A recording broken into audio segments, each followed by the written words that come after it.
الحمد لله رب العالمين والصلاة والسلام على سيد المرسلين وخاتم النبيين سيدنا وحبيبنا محمد وعلى آله وصحبه أجمعين ومن تبعهم بإحسان إلى يوم الدين. با سلام و درود خدمت شما بینندگان عزیز، هر جا که هستید براتون آرزوهای خوب میکنم و امروز هم باز در موضوع دیگری که مرتبط به خطاهای رایجی که در نماز هست صحبت میکنیم.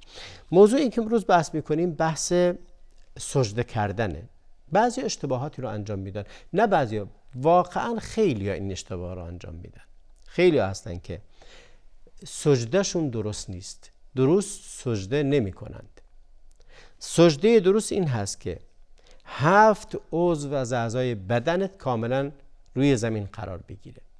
7 عضو از اعضای بدنت کاملا روی زمین قرار بگیره. یکی اولا پیشانی هست. پیشانی یعنی پیشانی با بینی. پیشانی و بینی هر دو با هم یکی، یعنی باید بینیت هم به زمین برسه. پیشانی نه این که فرق سرتو زمین بذاری، بین دو تا ابرو کمی بالاتر به اضافه بینی، این میشه سجده. این یکی حساب میشه، یعنی پیشانی یه دونه یک عضو. 2 تا کف دست، 2 تا کف دستتون هم باید رو زمین باشه. بعضیا اطراف انگشتاشون رو میذارن زمین، اینطوری اطراف انگشتانشون رو میذارن زمین، دستشون هم روی روناشون است و این سجده نیست، این درست نیست. باید کف دست رو زمین بذاری، کف هر دو دست رو باید زمین بگذاری. سوماً زانوها، هر دو زانو و انگشتان هر دو پا، باید انگشتان پات رو زمین باشه. بعضی وقتی سجده میرن پاهاشون مثل جرثقیل زده بالا و پاهاشون رو بالا گرفتن و سجدهشون باطله. سجده درست این هست که 7 عضو از اعضای بدن رو زمین باشه. عرض کردم انگشتان پاتون، زانوها، 2 تا زانو، 2 تا پا، 2 تا زانو، 2 تا دستتون، کف دستاتون و پیشانیتون، این سجده کامل هست. و حالا اینکه سنت ها و جزئیات رو نمیگم، ولی خطاهای رایج زیادی وجود داره که مهمترینشون این مسئله است. بعضیا میبینی مثلا بینیش رو زمین نیست، فرق سرش رو اینجاست و زمین گذاشته و این درست نیست. بعضیا نوک انگشتان دستش رو زمین میذاره. بعضیا میبینیم همه چی درسته اما پاهاش رو، یه پاش رو روی پای دیگرش سوار کرده و اطراف، یعنی انگشتان پاهاش رو زمین نیست، یا انگشتان یک پاش رو زمین نیست، یا هر دوش رو زمین نیست و این جزو خطاهایی است که صورت گرفته و اونی که از پیامبر اکرم علیه السلام ثابت شده، همونطوری که در حدیث ابن عباس هست، میگه امرتو، پیامبر میفرماید امرتو ان اسجد علی 7 اعظم، پیامبر میفرماید به من امر شده که وقتی سجده میکنم بر 7 استخوان سجده کنم. الجبهتو، میگه فرمود که پیشانی، بعد اشاره کرد بیدهی علی انفه، میگه به بینیشون اشاره کردن. و والیدینی و الرجلینی، 2 تا دست، 2 تا پا و اطراف القدمینی، یعنی 2 تا دستتون، 2 تا زانوتون و اطراف القدمین یعنی انگشتان پاتون. ولا نکفت الثياب ولا الشعر. حالا این 2 تا موضوع جداست که میگه لباس رو نباید جمع کنید و موهاتون رو هم نباید به خاطر نماز ببندید، هر طوری که بودید همونطور نماز بخونید. شیخ بن باز میگه واجب علی کل مسلم و مسلمه السجود علی الاعضاء السبعه، میگه واجبه بر هر مسلمانی که نماز میخونه بر این 7 عضو نماز بخونه، یعنی سجده کنه. این 7 عضوش باید به زمین بچسبه: پیشانی، کف 2 دست، زانوها و انگشتان هر 2 پا. نه اینکه یه پاتون رو روی پای دیگه سوار کنید یا پاهاتون رو بالا ببرید به زمین. در وقت سجده باید انگشتان پات رو زمین باشه. این سجده درسته و الا اگه این گونه نباشه سجده درست نیست. و بینی همراه با پیشونی یکیه، باید حتما بینیتون هم به زمین برسه، نه اینکه نباشه رو زمین. و این گونه هست که در حدیث دیگری از پیامبر اکرم علیه السلام ثابت شده، فرمود امرت ان اسجد علی 7 اعظم الجبهة و اشار بیده علی انفه والیدین والرجلین و اطراف القدمین. همون حدیث. پس واجب هست، چه فرق نمیکنه، زن و مرد و همه باید این گونه سجده کنن. سجده صحیح این هست که روی این 7 عضو باشه. اگر این گونه نباشه سجده درست نیست و سجدهش باطله و واجبی رو ترک کرده. ترک واجب هم نمیشه اون رو به شیوه دیگه جبران کرد. باید نماز رو بخونی، باید نماز رو درست بخونی.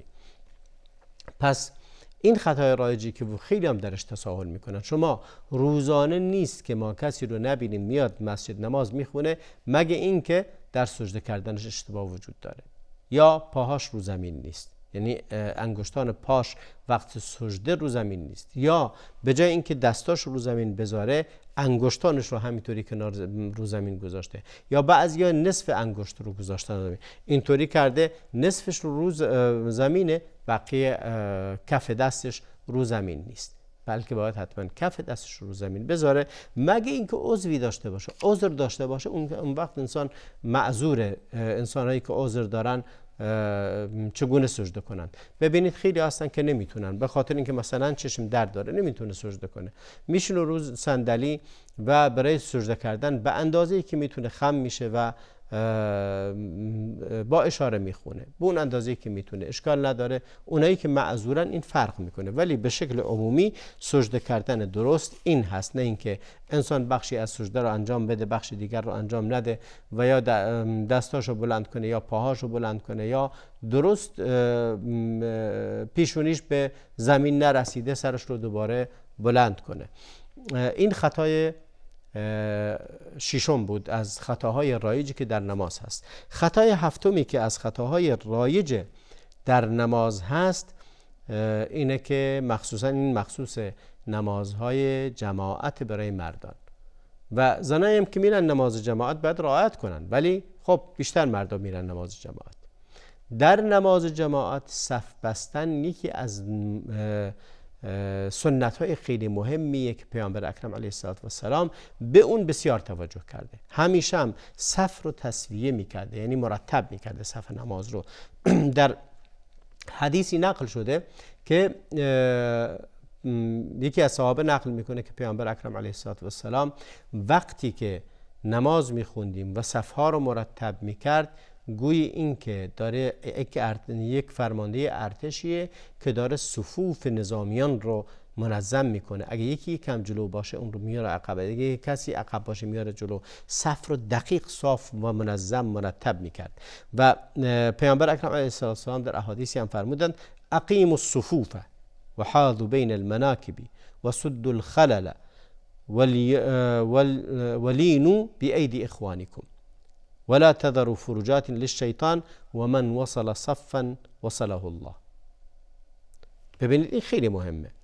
میفرماید که صفها رو اقامه کنید، صفتون رو درست کنید، شونه هاتون در کنار هم قرار بگیره، فاصله ها رو ببندید، یعنی فاصله بین دو نفر اگر بینشون فاصله هست باید فاصله رو ببندن. سد الخلل یعنی سد کردن، یعنی بستن خلل ها، یعنی جاهایی که فاصله هست رو ببندید.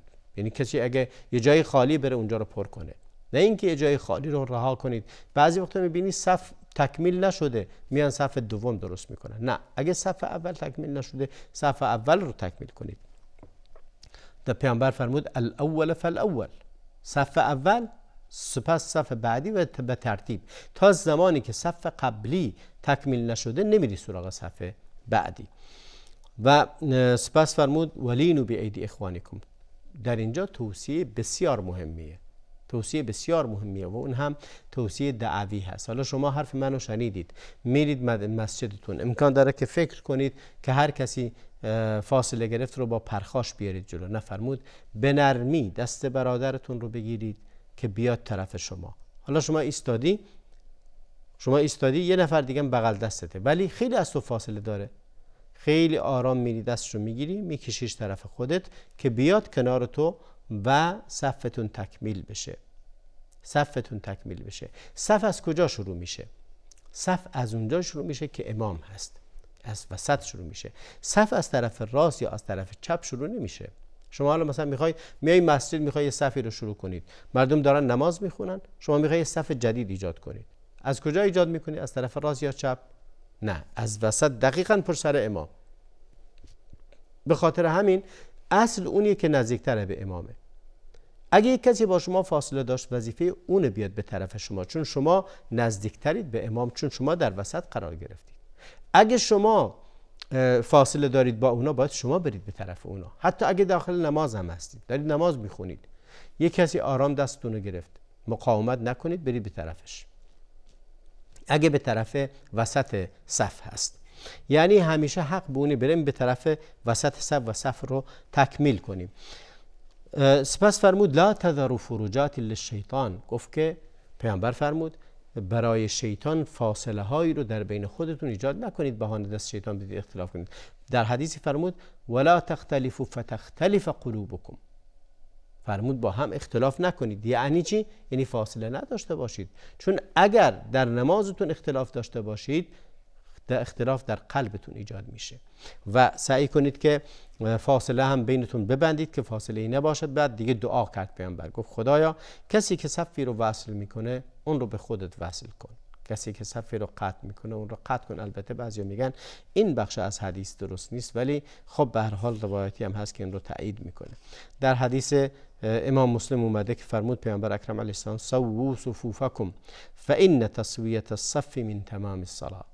خیلی مهمه، فرمود صفتون رو راست کنید، چون که تسویه صف یعنی راست بودن صفتون از نشانه کمال نمازتون هست. یعنی هر جماعتی صفش مرتب و منظم است، نمازش کامله. و از جمله شما اگه خشوع و خضوع همه چی رو دارید ولی صفتون درست نیست، صف نمازتون کامل نیست. برای تکمیل شدن نمازتون صفتون رو هم باید کامل کنید. در حدیث متفق علیه دیگری هست که حدیث نعمان بن بشیر هست، فرمود لتسوون صفوفکم او لیخالفن الله بین وجوهکم. فرمود یا صفتون رو راست میکنید یا خداوند به خاطر اینکه صفتون رو کج و معوج و یکی جلو و یکی عقب و اختلاف دارید با هم دیگه، باعث میشه که خداوند هم در بین شماها اختلاف ایجاد بکنه به وسیله این اختلافی که ایجاد شده. ببینید چقدر مهمه.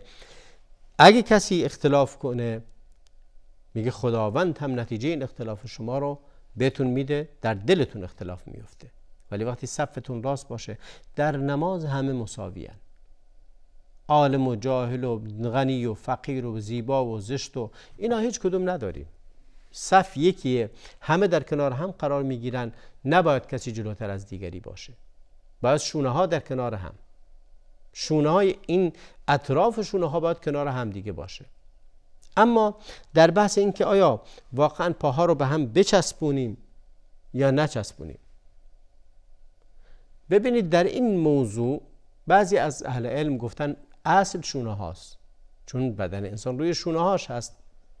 اصل شونه ها هست، شونه هاتون در یک ردیف قرار گرفته باشه. اما برای تأکید هست که پیامبر فرموده است که پاها رو هم به هم بچسبونید. برای تأکید هست، یعنی تأکید این که صف راست باشه، نه اینکه واقعا بچسبونید پاها رو به هم دیگه. چون در بعضی مواقع مشکل ایجاد میشه برای اینکه پاها رو به هم بچسبونید، چسبوندن پاها، ولی در کنار هم قرار گرفتن، اینکه شونه ها از هم فاصله نگیره، بین دو تا نمازخون فاصله نباشه، شونه هاشون در کنار هم قرار بگیره و فاصله بینشون نباشه، این اصل هست و باید حتما این گونه باشد. و لازم نیست که اگه شما، مخصوصا بعضی دارن اشتباه حالی شدن، وقتی که ایستاده در نماز و داره نماز میخونه، یکی دیگه از اون فاصله داره، اینم پاشو باز میکنه، هی پاشو باز میکنه، پاهاشو اینقدر باز میکنه که از عرض شونه هاش بیشتره و این غلطه. شما به اندازه مکلفی، به اندازه خودت، حق نده. اگه طرف پاشو از این که تو پاشو به پاش بچسبونی بعدش اومد، اشکال نداره. مهم اینه شونه هاتون به هم نزدیک باشه. اما پای ایشون یکم از پای شما دور باشه یا به هم نچسبیده باشه، هیچ ایراد و اشکالی نداره. و بهترم این هست که انسان دلش رو مشغول به این کارا نکنه، بلکه صفش رو درست کنه و نمازش درست باشه و اجر ثوابش رو میگیره. و خطا هست عرض کردم که اگه کسی میبینی در نماز این پاشو میبره، اونم پاشو میبره اون طرفتر، هی فاصله میگیرن، هی فاصله میگیرن تا اینقدر که دیگه به جای اینکه فاصله ها رو کم کنن فاصله ها رو بیشتر میکنن. تو وظیفه داری به اندازه عرض شونه های خودت پاتو باز کنی، بیشتر از اون نباید پاتو باز کنی، چون اگه پاها رو بیشتر از حد باز کنی شونه ها از هم فاصله میگیره. شما وقتی زیاد پاهاتو باز کردی، خب دیگه اجازه نمیدی به اون یکی نزدیکت بشه، بلکه پاهات به هم چسبیده اما شونه ها از هم فاصله داره. اصل اینه که حاذو بین المناکب، باید حتما شونه هاتون در محاذات هم دیگه قرار بگیره، در کنار هم دیگه قرار بگیره و فاصله وجود نداشته باشه. و اما خطای رایج بعدی که خطای رایج ابتدا در مورد همین تسویه صف، خانم ها خیلی اونطوری که من میشنوم خیلی کم توجه میکنن به صفاشون. میبینی وقتی صف میبنده یکیشون جلوی یکیشون عقبه، یکی این طرف، فاصله بینشون زیاده، در حالی که شرعاً این درست نیست. اگه جماعت میخونید باید حتما صفوف رو رعایت کنید، باید حتما در کنار هم دیگه قرار بگیرید و فاصله بینتون نباشه، شونه هاتون در کنار شونه های هم دیگه قرار بگیره، یکی جلو و یکی عقب نباشه، یک صف مستقیم درست کنید. و اینکه صفاتون رو به هم میریزید بسیار بسیار کار بدیه و خلاف سنت پیامبر علیه السلام هست. و توصیه به صف، اینکه پیامبر توصیه کردن هر بار که نماز میخوندن، امام بود پیامبر اکرم علیه السلام، پیش نماز بود، به مردم میگفت سووا صفوفکم، اختلاف نکنید، یکی جلو یکی عقب نباشه، شونه هاتون در کنار هم باشه، هر کی صفی رو اگه جایی رو دیدی خالیه، صفی خالیه، برو پر کن صف رو. و بعضی اشتباه میکنن، میبینی صف تکمیل نشده، صف اول، به خاطر اینکه حوصله نداره بره صف رو تکمیل کنه، اون زاویه است، میاد همین نزدیک وسط صف میره پشت سر امام میسته و صف جدید رو شروع میکنه، صف دوم تموم نشده سوم رو شروع میکنن، در حالی که این خلاف سنته. باید حتما صف رو تکمیل کنید. اینجاست که پیامبر فرمود من وصل صفا وصله الله و من قطع صفا، کسی که صفی رو قطع کنه یعنی عمدن باز بشه صفی تکمیل نشه، اونجاست که پیامبر دعا بر علیش کرد. به انتهای برنامه امروز رسیدیم، تا برنامه دیگر همه شما را به خدای بزرگ میسپارم و صلی الله و بارک علی نبینا محمد و علی آله و صحبه اجمعین.